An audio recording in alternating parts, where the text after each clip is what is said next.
हम सबकी ज़िंदगी में अक्सर ऐसे पल आते हैं जब बिना किसी साह वजह के मन में एक अजीब सी बेचैनी होने लगती है। सब कुछ बाहर से सामान्य दिख रहा होता है, लेकिन अंदर विचारों का एक भारी तूफान चल रहा होता है। कभी सीने पर एक अनजाना सा बोझ महसूस होता है, कभी लगता है कि मन बहुत थका हुआ है, कभी समझ ही नहीं आता कि आखिर परेशानी क्या है। लेकिन फिर भी अंदर कुछ लगातार बेचैन कर रहा होता है। और ऐसे समय में हम में से बहुत से लोग सबसे पहले क्या करते हैं, हम अपना मोबाइल उठाते हैं, बिना किसी वजह की बस स्क्रॉल करते रहते हैं। कोई रील, कोई वीडियो, कोई मूवी, कोई रैंडम कंटेंट, या फिर किसी को कॉल लगा लेते हैं और घंटों बात करते रहते हैं। या फिर हम खुद को किसी काम में इतना बिजी कर लेते हैं कि मन की आवाज़ सुनाई ही ना दे। कुछ देर के लिए लगता है कि जैसे राहत मिल गई, लेकिन जैसे ही वो स्क्रीन बंद होती है, जैसे ही वो काम खत्म होता है, वैसे ही वही बेचैनी फिर हमारे सामने खड़ी मिलती है। कभी कभी तो पहले से भी ज़्यादा गहरी। क्यों? क्योंकि हमने उस हलचल को समझा नहीं, हमने सिर्फ उससे थोड़ी देर के लिए अपनी नजरें हटा ली थी। हमने समस्या को सुलझाया नहीं, बस उसे थोड़ी देर के लिए रोक दिया था। आज की इसी आवाज भरी मुलाकात में हम किसी भारी थ्योरी की बात नहीं करेंगे। हम बहुत सरल, बहुत कोमल, लेकिन बहुत गहरी बात समझने की कोशिश करेंगे। जब मन बेचैन हो तो उससे भागना नहीं, खुद के पास लौटना कैसे सीखा जाए। और शायद यही लौटना सेल्फ रियलाइजेशन की शुरुआत भी है। कई बार हमें लगता है कि हम बाहर की चीज़ों में उलझ रहे हैं क्योंकि हमें उनसे प्यार है, लेकिन सच यह भी होता है कि कई बार हम बाहर इसलिए उलझते हैं क्योंकि भीतर बैठना कठिन लगता है। खुद के साथ बैठना हमेशा आसान नहीं होता, क्योंकि जब इंसान थोड़ी देर चुप हो जाता है तो फिर उसे अपने ही मन की आवाज़ें सुनाई देने लगती हैं। वो सवाल जिन्हें वह टालता आ रहा था, वो दुख जिन्हें वह नाम नहीं देना चाहता था, वो थकान जिसे वह नॉर्मल कहकर छुपाता रहा, वो कमी जिसे वह हंसी के पीछे छुपा रहा था, सब धीरे धीरे सामने आने लगते हैं। और इसीलिए बहुत बार इंसान भीड़ में रह सकता है, शोर में रह सकता है, काम में डूबा रह सकता है, लेकिन अपने ही साथ खामोशी में बैठने से डर जाता है। ओशो की बातों में बार बार यह संकेत मिलता है कि इंसान दुनिया में बहुत कुछ झेल लेता है, लेकिन अपने ही साथ बिना डिस्ट्रैक्शन के रहना उसके लिए सबसे कठिन हो जाता है। क्योंकि वहाँ कोई बहाना नहीं बचता, वहाँ कोई इमेज नहीं बचती, वहाँ बस आप होते हैं और आपका मन, आप अपने साथ होते हैं। और सच कहूँ, यही जगह सबसे प्योर और असली जगह होती है। कबीर ने बहुत ही गहरे और बहुत सरल शब्दों में कहा है कि कस्तूरी कुंडल बसे मृग ढूंढे बन माही। यानी कि जिस खुशबू को हिरण पूरे जंगल में ढूंढता फिरता है, वो उसके अपने अंदर ही होती है। और शायद हमारी हालत भी कुछ ऐसी ही है। हम शांति बाहर ढूंढते हैं, खुशियाँ बाहर ढूंढते हैं, सुकून बाहर ढूंढते हैं, आंसर्स बाहर ढूंढते हैं, लोगों में, फोन्स में, म्यूजिक में, मूवीज में, बिजी रूटीन्स में। इन सब चीज़ों से क्षण भर का आराम मिल सकता है, इनकी अपनी जगह है, इनका विरोध नहीं है। लेकिन जब मन की जड़ में कोई अनकही हलचल हो तो उसका असली जवाब बाहर नहीं मिलता, वो भीतर मिलता है। भीतर इसलिए नहीं कि भीतर सब हमेशा अच्छा ही होगा, नहीं, भीतर इसलिए क्योंकि जो भी सच है वो वही है। शांति, सुकून तब आता है जब इंसान अपने भीतर की हलचल को धीरे धीरे सुनना शुरू करता है। ध्यान भटकाना और खुद को समझाना, इन दोनों में बहुत फर्क है। ध्यान भटकाने से थोड़ी देर के लिए मन का शोर कम सुनाई देता है, लेकिन समझने से शोर की जड़ बदलने लगती है। जब मन बेचैन हो तो हम सब स्क्रॉल करते रहें तो हम क्या कर रहे होते हैं? हम बस अपने ही भीतर की आवाज़ को कुछ देर के लिए म्यूट कर रहे होते हैं। लेकिन म्यूट करना रिजोल्व करना नहीं होता। एक कमरे में अगर सामान बिखरा हो और हम उसे उठाकर चारपाई के नीचे छुपा दें और ऊपर से कमरा साफ दिख सकता है, लेकिन भीतर बिखराव वही रहता है। ठीक वैसे ही जब हम अपनी बेचैनी को समझने की बजाय बस डिस्ट्रैक्ट कर देते हैं तो वह जाती नहीं है, वह बस थोड़ी देर के लिए चुप हो जाती है और फिर वापस आती है, और कई बार पहले से ज़्यादा जोर से आती है। इसलिए जब मन में बहुत हलचल हो तो सबसे पहली बात यह याद रखनी चाहिए, आपको तुरंत ठीक होना नहीं है। आपको पहले सच में खुद के अंदर चल रही हलचल को सुनना है। कई बार हमें लगता है कि सेल्फ रियलाइजेशन कोई बहुत बड़ा अनुभव होता है। कहीं पहाड़ों में जाना पड़ता है, किसी समुंदर में जाना पड़ता है, तपस्या करनी पड़ती है। लेकिन शायद इसकी शुरुआत इतनी बड़ी नहीं होती। शायद सेल्फ रियलाइजेशन की शुरुआत बस एक बात से होती है, जिस दिन इंसान अपने साथ बैठना, अपने साथ बातें करना शुरू कर देता है। जिस दिन इंसान अपने अंदर की हलचल को महसूस करना शुरू कर देता है कि हाँ, मैं थका हुआ हूँ, हाँ, मैं हर समय ठीक नहीं हूँ, हाँ, मैं कई बार दूसरों को खुश करने के लिए अपने मन के खिलाफ जाता हूँ, हाँ, मुझे भी चोट लगती है, हाँ, मुझे भी डर लगता है, हाँ, मैं बाहर से शांत दिखता हूँ लेकिन भीतर बहुत शोर है, हाँ, मुझे भी रोना आता है। और जब इंसान पहली बार बिना बहाने, बिना सजावट, बिना अपने मन को अच्छा दिखाने की कोशिश की अपने सच को देखता है, वहीं से भीतर लौटना शुरू होता है, वहीं से खुद को समझना शुरू होता है, वहीं से हीलिंग भी शुरू होती है। गौतम बुद्ध जी की शिक्षा का एक बहुत सुंदर सार है, दुख से भागो मत, उसे समझो, क्योंकि जिस चीज को हम देखना नहीं चाहते वही चीज हमें सबसे ज्यादा चलाती रहती है। अगर भीतर डर है और हम उसे देखेंगे नहीं तो वह बार बार हमारे फैसलों में दिखाई देता है, हमारी दिनचर्या में दिखाई देता है। अगर भीतर खालीपन है और हम उसे समझेंगे नहीं तो वह हर बाहरी चीज से भरने की कोशिश करेगा। अगर भीतर अकेलापन है तो हम उसके पास, और अगर हम उसके पास नहीं बैठेंगे तो हम हर समय बाहरी अटेंशन में अपनी कीमत ढूंढने लगेंगे। लेकिन जब इंसान भागना बंद कर देता है, बस थोड़ा सा देखना शुरू करता है, तो दर्द का रूप बदलने लगता है, वो बोझ कम और संकेत ज़्यादा लगने लगता है। फिर बेचैनी सिर्फ परेशानी नहीं रहती, वह संदेश बन जाती है। शायद वह कह रही होती है कि तुम बहुत दिनों से रुके नहीं, शायद वह कह रही होती है तुम बहुत कुछ सह रहे हो लेकिन मान नहीं रहे, शायद वह कह रही होती है तुम बाहर सबकी सुन रहे हो लेकिन भीतर खुद को नहीं।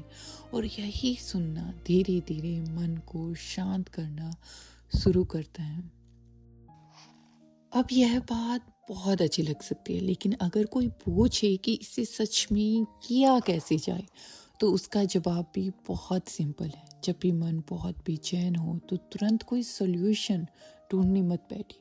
सबसे पहले एक शांत जगह चुनिए, फोन को थोड़ी दूरी पर रख दीजिए, किसी कंफर्टेबल जगह बैठिए। कोई विशेष पोज जरूरी नहीं है, कोई रिचुअल जरूरी नहीं है, कोई परफेक्ट माहौल भी जरूरी नहीं है। बस इतना जरूरी है कि आप कुछ मिनट के लिए अपने साथ रहने के लिए तैयार हो। फिर धीरे धीरे अपने आप से पूछिए, मैं अभी सच में कैसा महसूस कर रहा हूँ या कर रही हूँ? क्या मैं दुखी हूँ? क्या मैं खुश हूँ, क्या मैं थका हुआ हूँ, क्या मैं डरा हुआ हूँ, क्या मैं किसी बात से हर्ट हूँ, क्या मैं खाली हूँ, क्या मैं बहुत दिनों से खुद को दबाकर चल रहा हूँ या चल रही हूँ। हर बार आंसर साफ नहीं आएगा, कोई बात नहीं, आपको तुरंत समझना नहीं है, आपको बस अपनी तरफ मुड़ना है। कई बार हीलिंग तभी शुरू हो जाती है जब इंसान पहली बार अपने मन से पूछता हूँ, तुम सच में कैसे हो। खुद को सुनने का सबसे प्रैक्टिकल, सरल और गहरा तरीका है लिखना।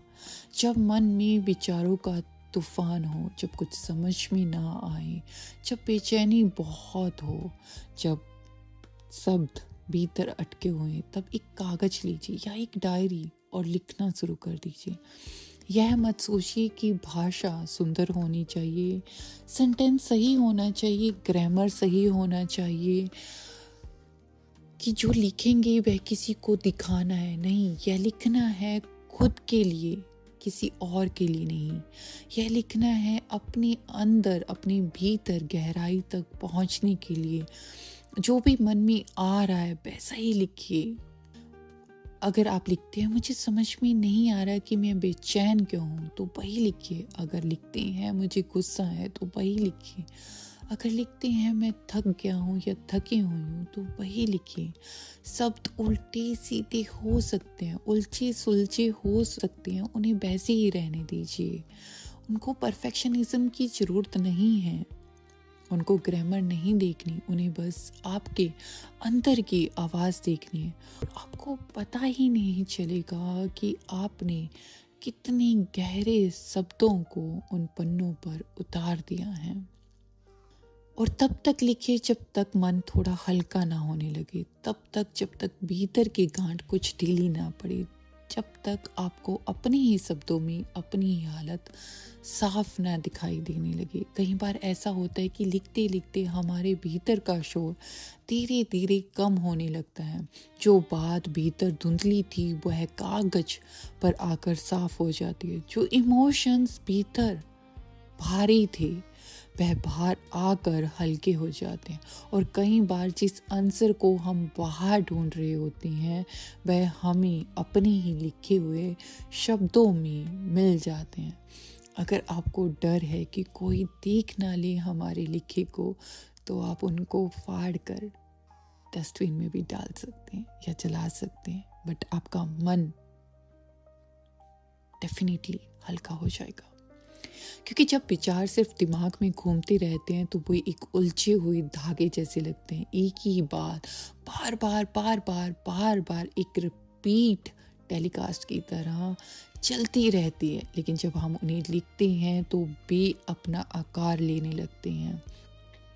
फिर हमें पता चलता है कि असली दर्द कहाँ है, असली डर कहाँ है, असली सवाल क्या है। और जब चीज़ें साफ दिखने लगती है तो मन का घबराना कम होने लगता है। कई बार सोल्यूशन बहुत बड़ा नहीं होता, कई बार सोल्यूशन सिर्फ इतना होता है कि मुझे रेस्ट चाहिए, मुझे किसी से साफ बात करनी चाहिए, मुझे खुद पर थोड़ा कम कठोर होना चाहिए, मुझे यह मान लेना चाहिए कि मैं हर समय सब नहीं संभाल सकता या संभाल सकती, मुझे ना कहना सीखना चाहिए, मुझे यह बात छोड़ देनी चाहिए, मुझे रो लेना चाहिए, मुझे कुछ समय अकेले चाहिए। जब आंसर साफ हो जाता है तो मन भी धीरे धीरे अपने बोझ से हल्का होने लगता है। इसलिए लिखना सिर्फ एक्सप्रेशन नहीं है, यह क्लैरिटी भी है, यह रियलाइजेशंस भी है, यह सेल्फ कनेक्शन भी है। चलिए इसे एक बहुत साधारण से उदाहरण से समझते हैं। मान लीजिए कोई इंसान हमेशा दूसरों का ध्यान रखता है, रखती है, घर में भी, रिश्तों में, दोस्तों के साथ भी, काम में भी। वह ना कम कहता है या कहती है, हमेशा अवेलेबल रहता है या रहती है, सबको संभालता है या संभालती है, लोग उसे अच्छा कहते हैं, लेकिन रात को चाहे वह अकेला होता है या होती है तो भीतर एक खालीपन महसूस होता है। क्यों? क्योंकि कई बार अच्छा बनने की कोशिश में इंसान खुद से दूर हो जाता है। और सेल्फ रियलाइजेशन यहीं से शुरू होता है, जब इंसान पहली बार यह समझता है कि अच्छा होना और खुद को खो देना एक ही बात नहीं है। दूसरों का ख्याल रखना बहुत सुंदर हो सकता है, लेकिन खुद को भूल जाना सुंदर नहीं, थकाने वाला होता है।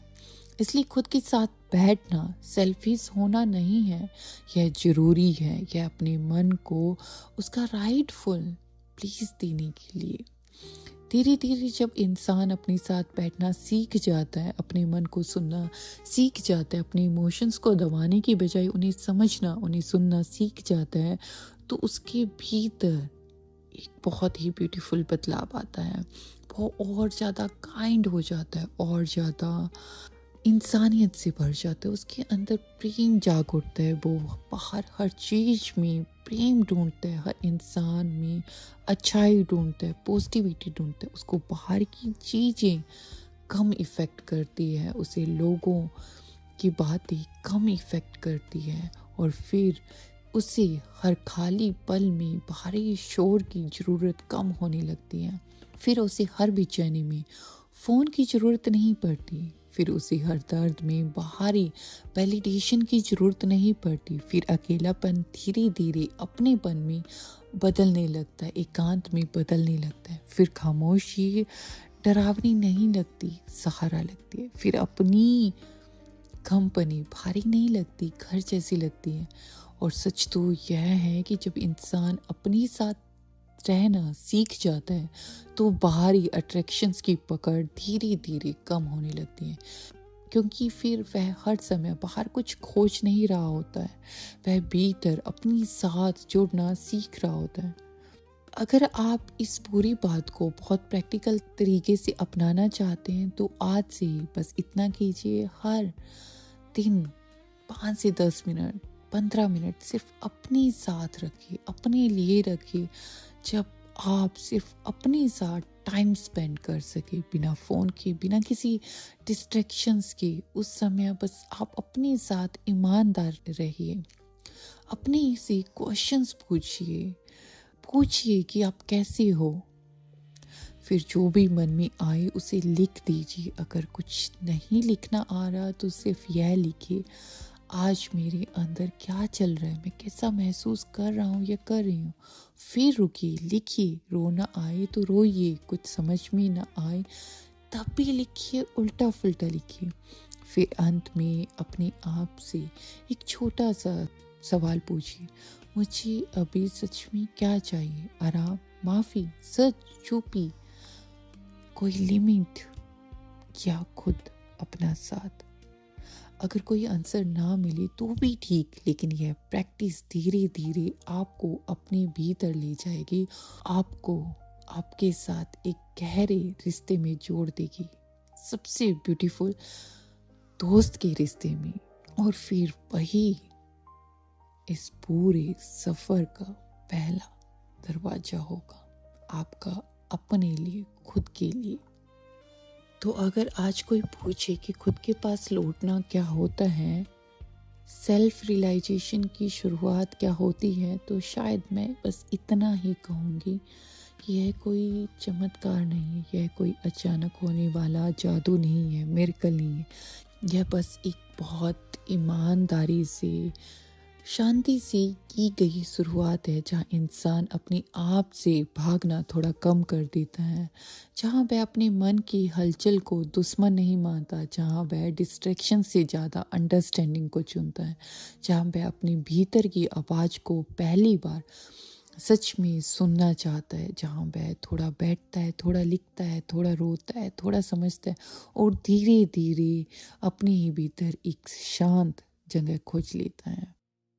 शायद खुद को पाना कोई नई चीज बनना नहीं है, शायद खुद को पाना बस उन परतों को हटाना है जो असली में मैं पर चढ़ गई है। जब यह होने लगता है तो आपके अंदर, आपके भीतर एक बहुत कोमल सवेरा होने लगता है। अगर आप चाहें तो आज ही सिर्फ 10 मिनट अपने साथ बैठकर देखिए, और फिर अपने आप से पूछिए कि मैं कैसी हूँ, आप कैसे हो। खुद से पूछिए सबसे पहले कि how are you, then second मैं किससे भाग रहा हूँ या भाग रही हूँ, दुनिया से या खुद से। आपको आपका आंसर मिल जाएगा। धन्यवाद।